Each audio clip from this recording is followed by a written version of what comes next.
السلام علیکم ورحمۃ اللہ وبرکاتہ۔ سورۃ البقرہ آیت نمبر 64 آیت نمبر 63 میں پڑھ چکے کہ بنی اسرائیل موسیٰ علیہ السلام کو بہت پریشان کرتی، بار بار نافرمانی کرتی، عہد شکنی کرتی، تو پھر اللہ تبارک و تعالیٰ نے طور پہاڑ کو لا کر ان کے سر کے اوپر کھڑا کر دیا اور ان سے لیا عہد۔ کیا عہد لیا کہ تورات کو مضبوطی سے تھام لو، پکڑے رکھو اس کو، یعنی اس پر عمل کرو، اور جو کچھ اس میں لکھا ہوا ہے اس کو یاد رکھ۔ لیکن یہ ایسے بد نصیب تھے کہ پھر انہوں نے عہد شکنی کی، عہد کو توڑ دیا۔ اس کا تذکرہ اس آیت میں ہے، چلیے میرے ساتھ دیکھتے ہیں اس آیت کا ترجمہ۔ اعوذ باللہ من الشیطان الرجیم، بسم اللہ الرحمن الرحیم۔ ثم تولیتم من بعد ذلک، ثم پھر، تولیتم تم پلٹ گئے، تولیتا تو پلٹ گیا اور تولیتم جمع ہے، تم پلٹ گئے، تم نے پھر عہد شکنی کی، من سے، بعد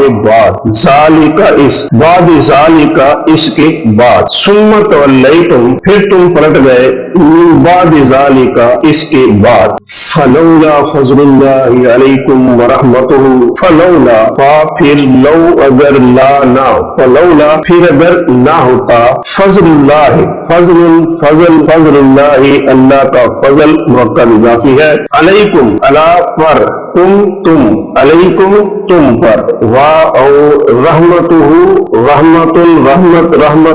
اس کی رحمت، فلولا فضل اللہ، فلولا پھر اگر نہ ہوتا، فضل اللہ اللہ کا فضل، علیکم تم پر، ورحمتہ اور اس کی رحمت، تو کیا نتیجہ نکلتا، لکنتم من الخاسرین، لکنتم لا یقیناً کنتم تم ہو جاتے، لا تاکید کے لیے آتا ہے، لا یقیناً کنتم تم ہو جاتے، من سے، الخاسرین نقصان اٹھانے والے، گھاٹے والوں، لکنتم یقیناً تم ہو جاتے، من الخاسرین گھاٹے والوں میں سے۔ ترجمہ ایک بار پھر دیکھ لیجیے، ثم تولیتم پھر تم پلٹ گئے، من بعد ذالک اس کے بعد، فلولا پھر اگر نہ ہوتا، فضل اللہ اللہ کا فضل، علیکم تم پر، ورحمتہ